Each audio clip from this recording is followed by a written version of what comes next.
কেমন আছো সবাই? আশা করি ভালো আছো আর আমিও অনেক অনেক ভালো আছি। আমি এখানে একা একা বসে কি করছি সেটাই আজকে তোমাদের সাথে শেয়ার করব। তো তার আগে কি করতে হবে?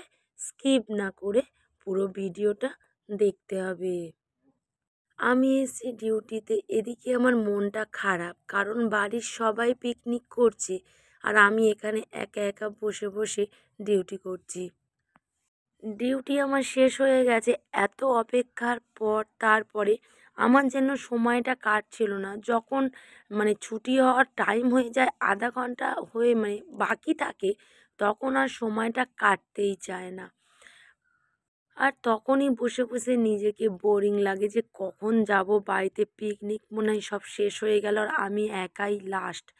তাড়াহুড়ো করে বাড়িতে এসে কোনো রকম ড্রেসটা চেঞ্জ করে বেরিয়ে পড়েছি পিকনিকের উদ্দেশ্যে। কোথায় পিকনিক হচ্ছে সেটা তো অবশ্যই তোমাদের সাথে শেয়ার করব, কারণ এত ব্যাপক জায়গায় আমার ভালো লাগে আর তোমাদের ভালো লাগবে না? তোমরা তো সকলেই জানো আমার মন খারাপ হয়ে গেলে আমি কোথায় বসে কার সাথে কথাগুলো শেয়ার করি, কোথায় বসে আমি আমার সময়টা কাটাই, সেটাই আমি তোমাদের সাথে আজকে শেয়ার করব। আর এদিকে দেখো আমি এসছি সবার শেষে, কারণ সবাই এখন এক এক করে খেতে বসবে আর আমি সেই টাইমটাতে এসছি। একটু মজা করতে পারিনি, একটু এনজয় করতে পারিনি। মনটা ভীষণ খারাপ লাগছে। কি করব? নিজে ভাবছি শুধু কি খেতে আসলাম, খাবো দাবো চলে যাব? না, যেইটুখানি টাইমটায় এসছি সেইটুখানি টাইমটায় মজা করতে হবে। মন খারাপ করে কি হবে? মন খারাপ করে যদি বসে থাকি, এইটুখানি টাইমও আমি মজা করতে পারবো না। দেখো, যেটা তোমাদের সাথে শেয়ার করব বলেছিলাম, আমি যেখানে মন খারাপ করলে এসে বসে থাকি, এটা আমার সেই জায়গা। তোমরা অনেকেই জানো যে আমার মন খারাপ করলে আমি নদীর ধারে এসে বসে থাকি, বাট নদীর সাথে কোনো কথা শেয়ার করি, বসে বসে কান্না করি একা থাকলে। তবুও কারোর কাছে কোনো মনের কথা শেয়ার করি না, কারণ এখন তোমাকে সে ভালো বলবে, দুদিন পরে সেই কথা নিয়েই তোমাকে আবার উল্টোপাল্টা কথা শোনাবে।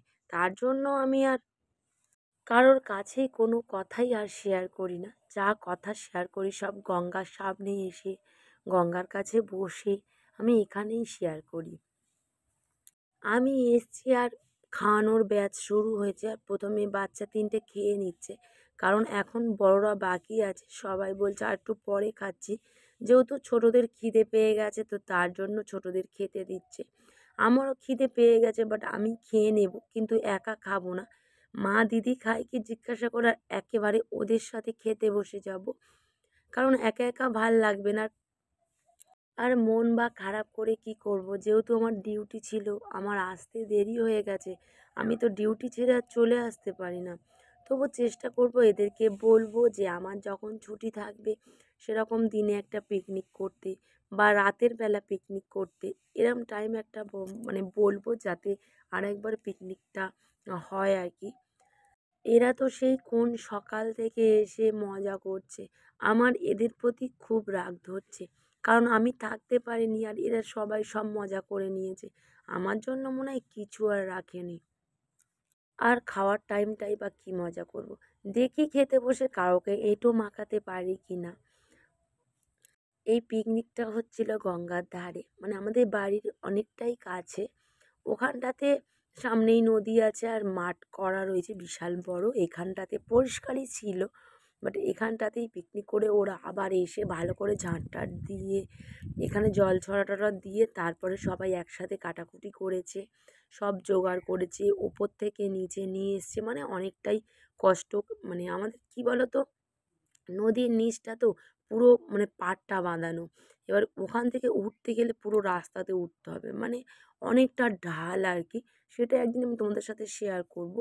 আর দেখো, আমার তো শুধু পিকনিক করতে আসলে কি হবে, আমি শুধু গঙ্গার দিকেই চলে যাচ্ছি আর ওখানটাতে গিয়েই বসছি, কারণ এত ব্যাপক লাগছে এই বিকেলের ওয়েদারটা। তোমাদেরকে কি বলবো, এত জাহাজ যাচ্ছে, লঞ্চ যাচ্ছে, এগুলো আমার এত ভালো লাগে কি বলবো। তো ইচ্ছা আছে কটা রিলস বানানোর, কারণ কাজের এতে পড়ে তেমন একটা সময়ও আর পাই না, আর রিলসও তেমনভাবে বানানো হয় না। মানে কাজ থেকে এসে তারপর একটা সেজেগুজে রিলস বানানো মানে নিজেকে কেমন লাগে। কাজ থেকে আসলাম, চান দান সারলাম, একটু শুয়ে পড়লাম বা রাস্তাতে গিয়ে হাঁটলাম, এরকম করি। মানে আগে যেমন একটা কন্টিনিউয়াসলি রিলস বানাতাম, মানে সেটা আর হয় না। হয় না, না হয়, মানে ২-১ দিন, ৫ দিন, ১০ দিন ছাড়া, ছাড়া রিলসগুলো বানাই। আর আগে হলে রোজের তো আমাকে বানাতেই হতো। কিন্তু কি করবো বলো? কাজটা তো আমাকে করতেই হবে। আর কাজের সূত্রে মানে পড়ে তো আর এইগুলো করলে হবে না। আগে কাজবাজটা করতে হবে, কারণ মেয়ে বড় হচ্ছে, মেয়ের অনেক খরচা, অনেক, মানে একটা বাচ্চাকে মানুষ করতে গেলে তোমরা জানো কত কি লাগে। সবাই মিলে দিলেও আমি তো মা, কখন কি লাগে না লাগে, 2টো মাস্টার 3টে মাস্টার এরকমভাবে ওকে দিতে হবে প্রত্যেকটা সাবজেক্ট। তারপরে ওর ড্রয়িং আছে, নাচ আছে, মানে খরচাই খরচা। যত বড় হবে তত খরচা আমার বাড়বে।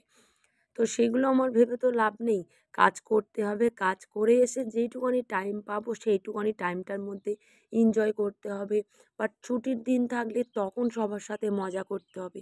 এই নয় যে কাজটা কামাই করে এসে আমাকে মজা করতে হবে। তবে আমি মজা করতে কিন্তু ভুলিনি। লাস্টে এসছি তা কী হয়েছে, সবার সাথে লাস্টেই এসে মজা করেছি, হুড়োহুড়ি করেছি। কারণ সবাই তখন কাজে ব্যস্ত ছিল, রান্নাবান্না করতে ব্যস্ত ছিল, এদিকে কেউ এটা আনতে ওটা আনতে ব্যস্ত ছিল। এবার তো খাওয়া দাওয়া সবার কমপ্লিট হয়ে গেছে, আর তখন সবাই একসাথে পড়ে অনেকটাই মজা আনন্দ করেছি। দেখো, আমি আগে আসতে পারিনি বলে মজা করতে পারবো না এমনটা নয়।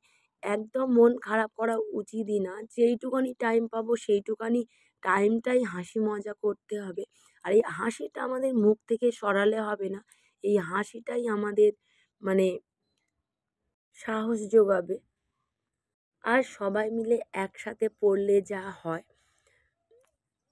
দেখো আমরা তো সবাই সবার কাজ করি, সবাই তো আর একসাথে তেমনভাবে থাকা হয় না। দেখা হলো, কী রে ভালো আছিস, কোথায় যাচ্ছিস, এইটুখানি কথা হয়। তাছাড়া তো আর বেশি কথা হয় না। আর এই পিকনিক করতে এসে সবাই মিলে একসাথে হাসি আড্ডা মজা ইয়ার্কি, মানে কি বলবো, এত ব্যাপক লাগছে। সবাই মিলে একসাথে কথাবার্তা, নাচ গান, হুড়োহুড়ি সবাই করছি।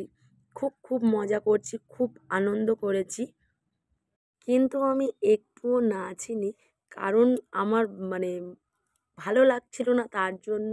তারপর সবাই হাত ধরে টানাটানি করছিল, আমি বললাম না, আজকে আমি নাচবো না, শরীরটা খুব একটা ভালো নেই, এত শরীর খারাপ, কাশি হচ্ছে, কেশে কেশে যেন আমার বুক টুক পুরো ব্যথা। আর দেখো, বাড়ি যাওয়ার টাইমটা কি ব্যাপক লাগছে। আমি এই দৃশ্যগুলো দেখার জন্যই নদীর পাড়ে গিয়ে বসে থাকি আর তোমাদের সাথে শেয়ার করি। তোমরা কিন্তু অবশ্যই কমেন্টে জানাবে, এই যে সূর্য যখন অস্ত যাচ্ছে এই নদীর, মানে এটা কেমন লাগছে।